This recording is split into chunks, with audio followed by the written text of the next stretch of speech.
Good afternoon, everyone. Hope you all had a great weekend. I want to start by addressing the devastation from the tragic flash floods in Texas. Moments ago, the Department of Homeland Security provided an update that 91 innocent souls have now perished. Everyone here at the White House, including the President of the United States, is praying for the victims' families and friends during this unimaginable time. President Trump swiftly signed a major disaster declaration for Kerr County, Texas, to ensure our heroic first responders have every resource they need in the relief and recovery efforts. Secretary of Homeland Security Kristi Noem traveled to Texas over the weekend, and the entire Trump administration is working hand in glove with state and local officials to provide every assistance available. The situation on the ground remains dangerous, and there could be additional public safety threats with potential incoming heavy rain. So we encourage everyone in the area to remain vigilant, listen to all warnings, and respond accordingly. Unfortunately, in the wake of this once-in-a-generation natural disaster, we have seen many falsehoods pushed by Democrats such as Senator Chuck Schumer and some members of the media. Blaming President Trump for these floods is a depraved lie, and it serves no purpose during this time of national mourning. Here are the facts. In the lead up to this tragic natural disaster, the National Weather Service did its job. Despite unprecedented rainfall, the National Weather Service executed timely and precise forecasts and warnings. On July 3rd, the National Weather Service office in Austin, San Antonio, Texas, conducted forecast briefings for emergency management in the morning and issued a flood watch in the early afternoon. Flash flood warnings were also issued on the night of July 4th, giving preliminary lead times of more than 3 hours before flash flooding conditions occurred. And the National Weather Service office in New Braunfels, which delivers forecasts for Austin, San Antonio, and the surrounding areas, had extra staff on duty during the storms, despite claims of the contrary. So to any person who has deliberately lied about these facts surrounding this catastrophic event, you should be deeply ashamed. At this time, the administration's focus will be giving the victims and their communities the support they deserve during these recovery efforts in this tragic time. May God bless the great people of Texas, especially the parents who have lost their children. President Trump loves you. We are praying for you, and he will be traveling to see you later this week. Moving along to some further scheduling announcements. Tonight, President Trump will host the Prime Minister of Israel, Benjamin Netanyahu, for dinner, where they will discuss the positive developments taking place in the Middle East region. Tomorrow, the President will host his 6th cabinet meeting of his second term. Many of you will be invited to cover that. And on Wednesday, the President will host leaders from 5 African nations for lunch in the state dining room. In other news, after the historic signing on the South Lawn of the White House on the 4th of July, President Trump's One Big Beautiful Bill is now the law of the land. Republicans in Congress met the once-in-a-generation moment and codified the Make America Great Again agenda into law. After this monumental achievement, no other president in modern history has worked harder and faster to fulfill their campaign promises than Donald Trump. The One Big Beautiful Bill will get the United States of America firing again on all cylinders. It's safe to say that over the past few weeks, the president has delivered on many, many wins. For the 4th month in a row, jobs numbers beat market expectations with nearly 150,000 good jobs created in the month of June. The American economy has now added nearly 700,000 jobs since January 2025, with American-born workers accounting for all job gains. President Trump drove illegal border crossings to another historic low in the month of June, and Border Patrol once again released 0 illegal aliens into our country. The Supreme Court stopped activist judges from imposing nationwide injunctions and cleared the way for President Trump to carry out his popular and common sense agenda. The University of Pennsylvania agreed to all of the Trump administration's demands and will now keep men out of women's sports. President Trump secured his trade deal with Vietnam, giving the United States total access to their markets. Because of President Trump's unleashing American energy dominance, gas prices are at 4-year lows. And when adjusted for inflation, gas prices are near the lowest levels we've seen in the last 20 years. NATO members agreed to raise defense spending to 5% of GDP, a foreign policy feat long thought impossible until President Trump made it happen. The Operation Midnight Hammer obliterated Iran's nuclear capabilities, taking out this imminent national security threat not just to the United States, but to the entire world. The president secured a ceasefire between Israel and Iran, ending the 12-day war. The president brokered a historic peace agreement between Rwanda and the Democratic Republic of Congo. Pakistan nominated President Trump for the Nobel Peace Prize in recognition of his decisive diplomatic intervention to prevent a nuclear war between India and Pakistan. Blue-collar wage growth has seen its largest increase in nearly 60 years, and President Trump has defeated Joe Biden's inflation crisis with core inflation at the lowest level since March of 2021. And just about all of that has happened in the last 3 weeks, and I know you all know it because you've been very busy here covering it along with us. So with that, I will take your questions today as we kick off another very busy week here at the White House. We'll lead with our new media seat, Brian Glenn, who is he's put in a lot of hours covering this president, so we're glad you finally have a seat today. Brian, go ahead. It feels great to sit down. Thank you very much. You're welcome. I want to go back to the hurricane. You said that President Trump is scheduled to go to Texas later this week. Can you speculate on what day and what he has plans? Sure. The White House is currently arranging those travel plans. We hope that it will be later this week, likely on Friday, but of course we want to do it at the most appropriate time on the ground for state and local officials. We don't want to interrupt the recovery efforts, but we're planning tentatively for a Friday trip, and when that becomes final, we'll let all of you know, as we always do. And you gave a little bit of reaction earlier, but the National Weather Service, the union, actually publicly stated they had an adequate staff on hand to forecast and predict the storm. You shared your thoughts earlier on how the way the left has really weaponized this to blame the deaths in Texas on Trump. Want to comment on that again? Yeah, I just do think those comments are depraved and despicable, especially when so many Americans are mourning the loss of their children. The National Weather Service, as I said, did its job. Many experts, many meteorologists have said that. Many of you in the media, in all fairness, have said that as well. Unfortunately, not all.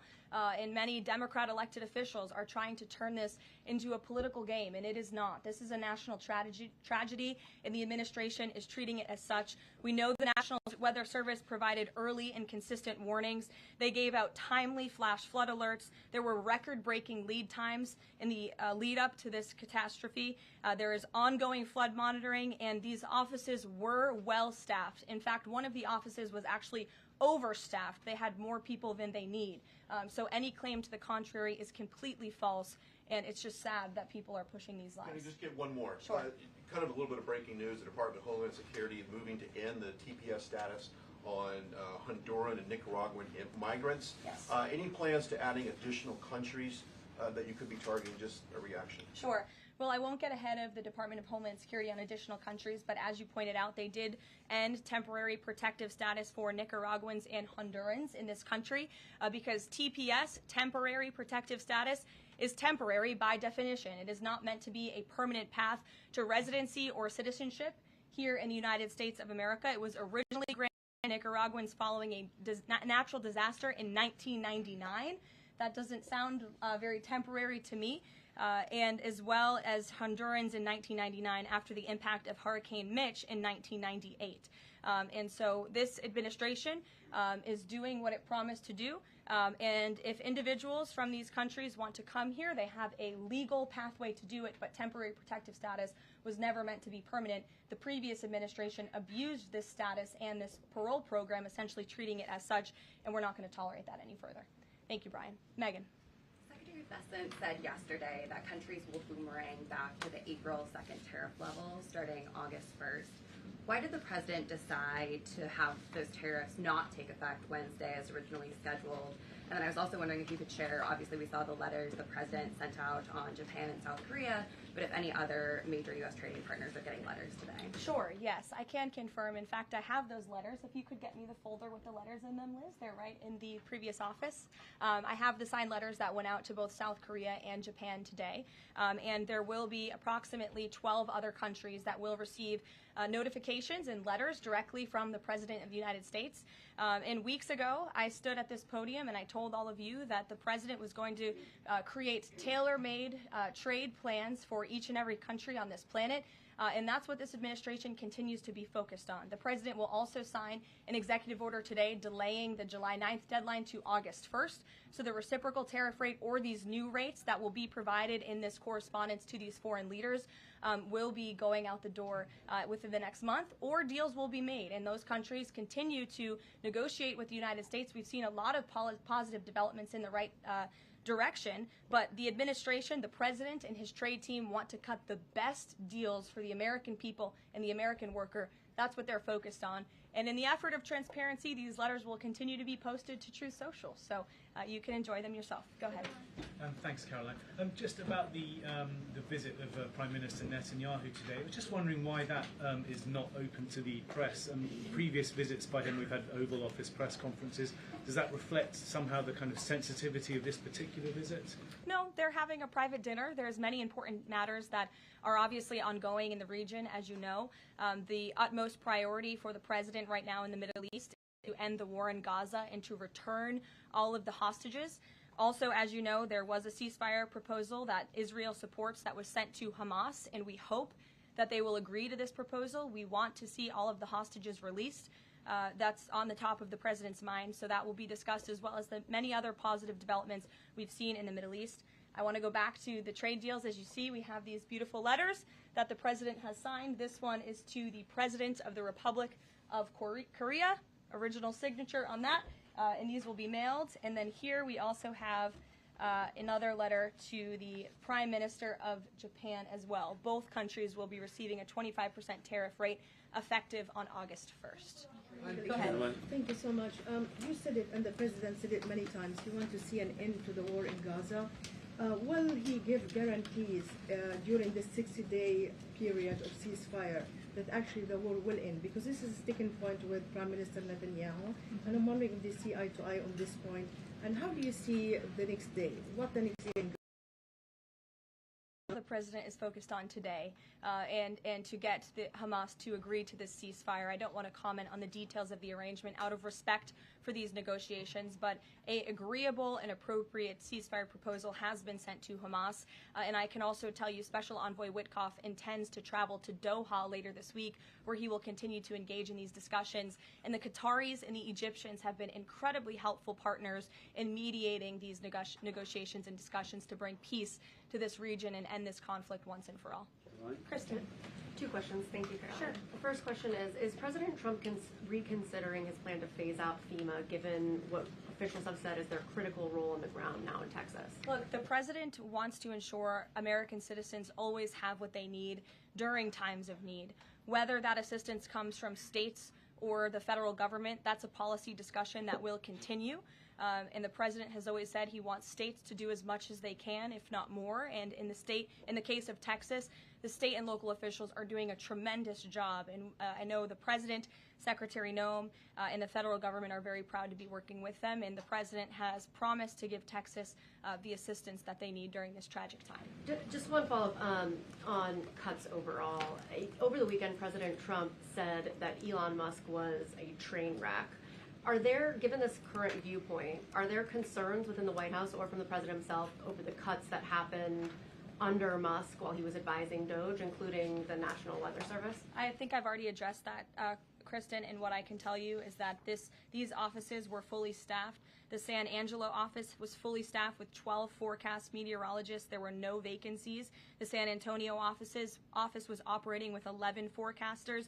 And as Brian said, the union themselves said that there was adequate staffing. So I think those words speak for themselves, and the numbers speak for themselves. This was a once-in-a-century flash flood, a tragic natural disaster, and the administration is doing all that we can on the ground to help these families during this time of need. Jeff. Thanks very much, Caroline. Just following up on Kristen's question, is it still the president's plan to phase FEMA out by the end of this year? I just answered Kristen's question for you. One more, hold on, one more. Sure, I'll give it to you. Go ahead. The follow-up on trade as well. 12 more letters coming, you said. Can you give us a sense of which countries those are? I'll let the president reveal those in very due time. Keep your eyes on Truth Social. Michael, in the back. Thank you, Caroline. An armed shooter today was shot in McAllen, Texas, after opening fire on Border Patrol agents. Comes just days after Democratic Congresswoman Pramila Jayapal recently said she gets, quote, inspired when activists obstruct ICE.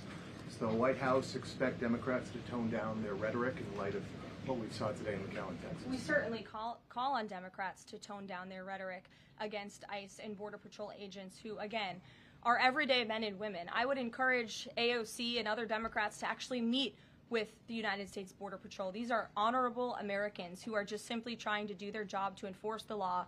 They go home to their families every night just like we all do, and they deserve respect and dignity for trying to enforce our nation's immigration laws and to remove public safety threats from our communities. The White House is aware of the shooting that took place today in Texas, and we are working with the appropriate federal agencies to get to the bottom of what happened. Karoline, the DOJ and FBI have now concluded there was no Jeffrey Epstein client list.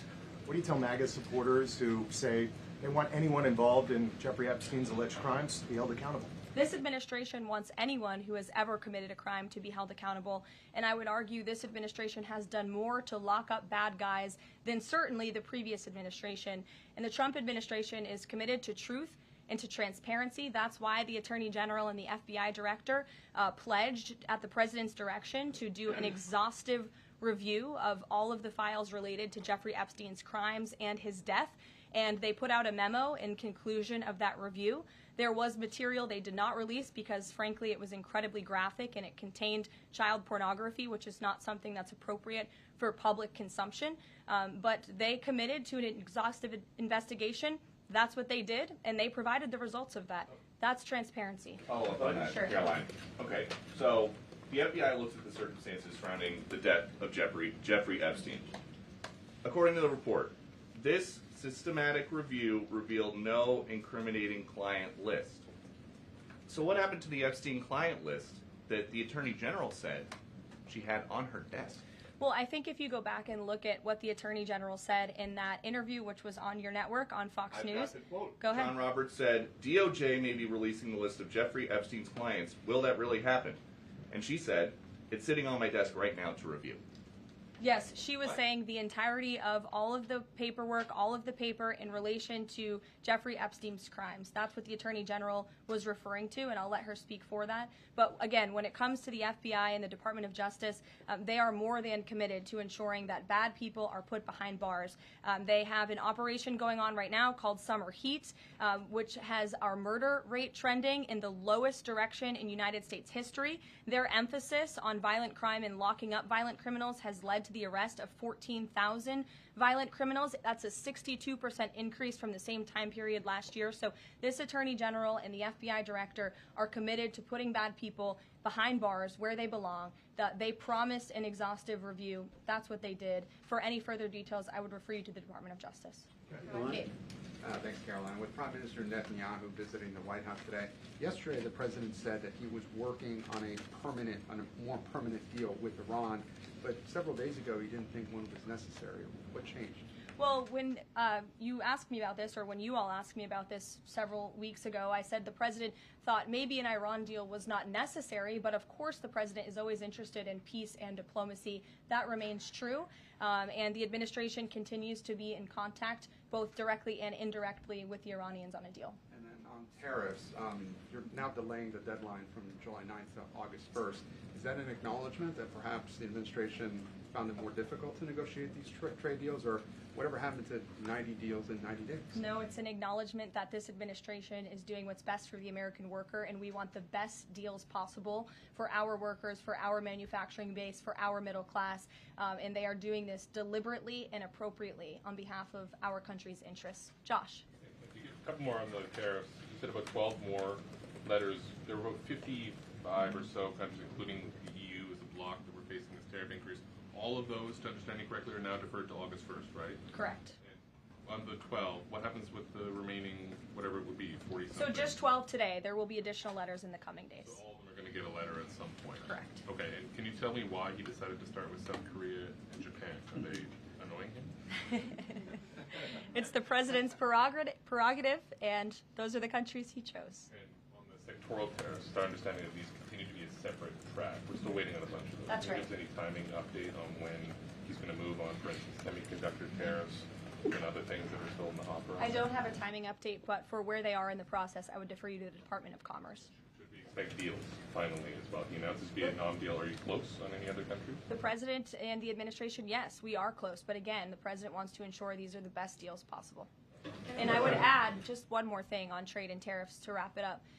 look at the extensive work this president has put into cutting these good deals and doing what's right for the American worker. He is literally looking at the map and looking at every country on the planet and seeing where they are ripping off the American people, seeing where they have hollowed out our industrial base, seeing where our jobs have gone to other countries overseas because of their tariff policies, and he's trying to correct that. So this is decades of bad trade policy that has led to a deficit that is ravaging our country, that is ravaging our president is taking a very deliberate approach to correcting this wrong of many decades, of many past presidents.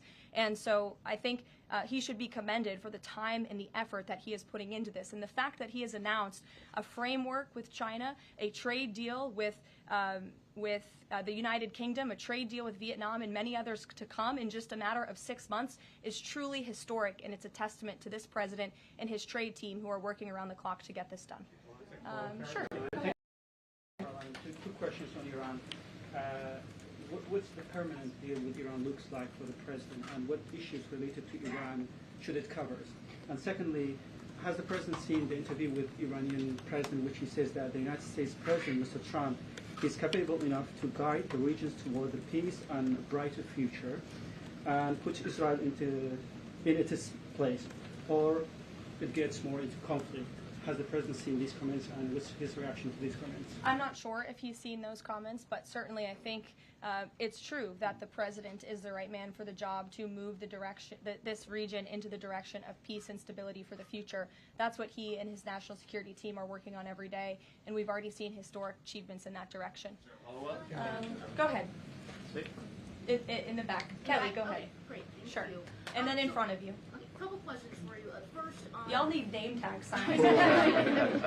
First question on the flooding in Texas. I know there has been some concern about the timing of the alerts, knowing that they did go out, but the warnings coming out in the wee hours, so while many people were likely sleeping. Can you share just details what you know about why those warnings were sent while people were likely sleeping, and then what the administration is doing to ensure that these alerts come out sooner? Well, the alerts imminently were sent out before the flood when people were sleeping, because the flood hit in the very early hours of the morning. So people were sleeping in the middle of the night when this flood came. That was an act of God. It's not the administration's fault that the flood hit when it did. But there were early and consistent warnings. And again, the National Weather Service did its job. On July 2nd, there were initial notices of potential weather and flooding risks were issued. On July 3rd, escalating warnings throughout the day with a flood watch issued at 1:18 p.m. And then later, at 6:10 p.m. on July 3rd, the Weather Prediction Center warned of excessive rainfall and a high likelihood of flash flooding. At 6:22 p.m. July 3rd, National Weather Center issued a hydraulic warning, highlighting considerable flooding risks, including in Caryville County. And then there were the timely flash flood alerts at 11:41 p.m., 1:14 a.m., and then another flash flood emergency warning issued at 4:03 a.m. just before the flood hit. So those were all of the warnings that went out to the affected area and region. Go ahead. One question on education funding for states Thank you and very much. local I appreciate it, districts. Caroline. Two questions for you related to the Prime Minister's visit today. Number one, there's a report circulating that the Gaza Humanitarian Foundation provided a proposal to the White House to build these so-called humanitarian transit areas inside and outside of Gaza. The GHF is insistent it has nothing to do with that proposal. Can you shed any light on whether the White House has received such a proposal, and if so, from whom? I'm unaware if a proposal from the Gaza Humanitarian Foundation was sent to the White House. I haven't seen it, but I can ask our National Security Council. And also a document circulating that the White House is prepared to lift the Foreign Terrorist Organization designation from HTS, the group of President al-Shara in Syria. Can you confirm that that's taking place? Again, I haven't heard that, or I'm not aware of that action taking place. As you know, we did lift particular sanctions on Syria, but we did leave them on for particular terrorist groups. If that has changed, we will, of course, let you know if there's a change in policy, but I'm unaware of one at this time. Sure, go ahead. Me? Hi, Caroline. Thank you. Ahead of you can go too, since you're so eager. Ahead of the president's meeting with Prime Minister Netanyahu today, is there a scenario where Israel has made it clear that they will not bring an end to this war until Hamas is decimated? And the president just 5 months ago suggested a potential takeover of Gaza. Is there a situation where tonight the two men will change their posture, and in the scenario that Hamas turns over the remaining hostages, that the war could come to a permanent end, and that they will seek that under that scenario that they would essentially try to bring this war to a permanent end beyond just that 60-day ceasefire. Again, you're putting a hypothetical situation in the air, so I don't want to comment on that out of respect for these ongoing negotiations and discussions that are taking place. But as for the takeover of Gaza, I don't believe the president ever said that. I think he discussed a rebuilding of Gaza once this war is over. This has become an uninhabitable place for human beings, and the president has a big heart. He wants this to be a prosperous, safe part of the region where people and families can thrive, and there will be a need for a real rebuilding effort when the time comes. But right now we need to end this war, and we need to bring all of the hostages home. The president is adamant about that. The war tonight? Look, again, I will let the president speak for himself later if he decides to comment on the details of the agreement, but out of respect for the discussions, I won't do that from the podium. Go ahead. So Congressman Lawler and Gottheimer have introduced a bill in Congress, the Bunker Buster Act, that would allow the United States to sell B-2 bombers and bunker buster bombs to Israel. Is that something the president would support? Well, I don't know if the president's aware of the Bunker Buster Act, but I will ask him and see what his opinion on that is. I'm not sure. Right, thank you. Caroline, thank you, Caroline. Building off of the question earlier about the shooter in Texas who targeted ICE, Axios reported today, I believe, that Democrat lawmakers were saying their constituents are calling on them to be more violent when they go to ICE facilities, including, I believe, they want them to shed blood, and that they said that Democrat lawmakers should be willing to get shot themselves. Can you respond to that, and do you have concerns that any of these lawmakers might act on the wishes of their constituents? It's hard to believe anyone with morals in this country or decency would say such a thing. Obviously, the White House condemns that rhetoric, and we condemn violence of any kind. This administration is simply trying to enforce our laws, and we must be a nation of law and order. You cannot simply waltz across our border and live here illegally and expect to stay. We are going to enforce our nation's laws, and the men and women who are doing that are doing so in a respectful way. They are doing so within the confines of the law, and they are just trying to do their jobs. And we condemn any violence or any calls for violence of any kind against any American. Go ahead. Thank you, Caroline. I wanted to ask you if... I was not calling on you, but you can go ahead. That's fine. There's a lot of people in here today. The letter that the Colombian President Gustavo Petro sent him apologizing for his comments a few weeks ago, suggesting that there was an involvement from the U.S. government in an alleged coup d'etat in Colombia. And Secretary Rubio recalled the U.S. Chargé d'Affaires in Colombia. Did President Trump saw that letter, and what do you think about the comments from President Petro suggesting that the U.S. has some kind of involvement in a coup? I'm not sure if the president has seen that letter, but I can check with him in the National Security Council. We will get you a response if you follow up with my team. We will find out for you. Caroline? Sure. Go ahead. Iris, go ahead. Thank you, Caroline. Thank you, Caroline. On two topics. I love how excited everyone is on Monday. Yes, Raquel, you can go after. On two topics. First, tariffs. The president announced last night that any countries aligning themselves with the anti-American policies of BRICS will be charged with an additional 10% tariff. Can you tell us more details on that? What specific policies is the president talking about here? These two countries stay away from to avoid being subject to additional tariffs? Sure. Well, the president feels, generally speaking, that BRICS is seeking to undermine the interests of the United States. It's the president's utmost responsibility to put the interests of the United States first. That's how he views his job as president. So he's going to ensure that America is fairly treated on the world stage, and he'll take any action necessary to prevent countries from taking advantage of the United States and our people.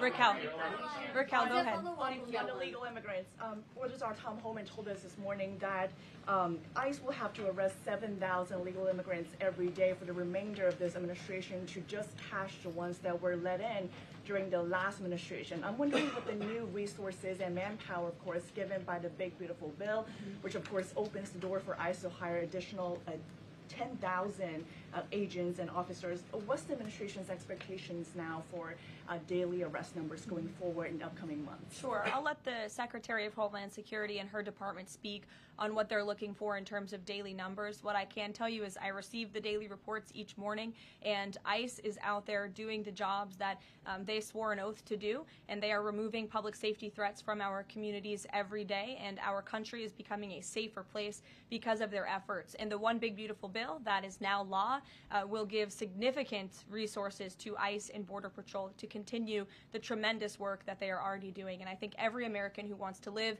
in a safe neighborhood should be grateful for their efforts. Thank you, Caroline. Raquel, and then I can go to you. So much. And then you, Dr. Harper. Thank you, Caroline. It's a follow-up on the BRICS question. So does President Trump believe that the BRICS are getting stronger or trying to isolate the United States? And how close is he monitoring this summit that is taking place in Brazil right now? He's closely monitoring it, which is why he put out a statement himself. He does not perceive these countries as growing stronger. He just perceives them as trying to undermine the United States' interests, and that's not okay with him, no matter how strong or weak a country may be. Go ahead. Yes, go ahead. Yes. As promised, yes. Go ahead. Does Trump have a vision for post-war Gaza? You mentioned, talking about now the ceasefire, but does he support permanent or temporary Israeli presence in the Gaza Strip? Does he continue to see a continued role for the Gaza Humanitarian Foundation to continue to operate in the Gaza Strip? Well, as you know, because we've talked about it before, the president has directed aid to be moved into the region, and that has been taking place. You've actually seen people in the Gaza Strip yelling out, "Thank you, Trump," for the aid and for the meals that they have received, because the previous administration never did that for some reason. But this president, again, wants to see peace and stability in the region. So as I outlined previously, he views this part of the region as having a real chance at being peaceful and prosperous. But again, we need to end this war. We need to get all the hostages home, and Hamas needs to accept this proposal in order to do that. Dr. Harper, go ahead. I'm Dr. Anthony Harper with the Intermountain Christian Youth. Thank you for taking my questions. Given the nature of the Palestinian Authority, with their pay to slay, teaching Jew hatred to children, corrupt leaders, and no elections for 19 years, who does President Trump support to govern Area A and Area B to prevent Hamas from ruling? And what is President Trump's position on Israeli sovereignty? Sure. Well, the president believes Israel, of course, has a right to defend itself. As for the first part of your question, you're getting ahead, Dr. Harper. As I told you, the president wants Hamas to accept this proposal right now. He wants to see peace in this region, and he's committed to doing that. Sean. Hey, Caroline, can you just please walk us through the decision to halt the supply of weapons to Ukraine at a time when Russia is really hitting Ukrainian cities and civilians? Was that the president who decided that, or did the Pentagon do it without his approval? No, neither of those things are true. I'm happy to walk you through it. This was a standard review by the Pentagon of all weapons and all aid and all support that the United States is providing all countries and all regions around the world, not just Ukraine. When the Secretary of Defense took office, he directed the Pentagon to conduct this review to ensure that everything that's going out the door aligns with America's interests. So it's a pause to review to ensure that everything the Pentagon is pushing out there is in the best interest of our military and our men and women in uniform. Fran. Two questions on Israel. You suggested that Hamas is the impediment currently to a ceasefire. So if not a ceasefire deal, then what does the president hope to achieve with tonight's dinner with the prime minister? Again, you guys are getting around to a lot of hypotheticals. I don't want to get ahead of the president, but there are many other issues to discuss with Prime Minister Netanyahu tonight related to the region and just the entire world. So this will be a dinner to talk about Operation Midnight Hammer, which was incredibly successful, to talk about peace in Gaza and ending that conflict, as well as many other topics of discussion in relation to Israel and the United States. Sure, go ahead. Thank you, Caroline. Given the fact that this is on the trade letters, given the fact that the president put into effect the tariffs on April 2nd and then put the pause into place, is the president at all concerned that these countries that are receiving the letters won't take them seriously because the deadline seems to have shifted already and may shift again? They will take the letters seriously because they have taken the president seriously, and that's why the president's phone, I can tell you, rings off the hook from world leaders all the time who are begging him to come to a deal. And this administration is working hard to ensure those deals are in the best interest of the American people. And this delay, again, is in the best interest of the American people. And you all will continue to see these letters released on the president's Truth Social, and we will see you all later. Thank you, guys. Thank you.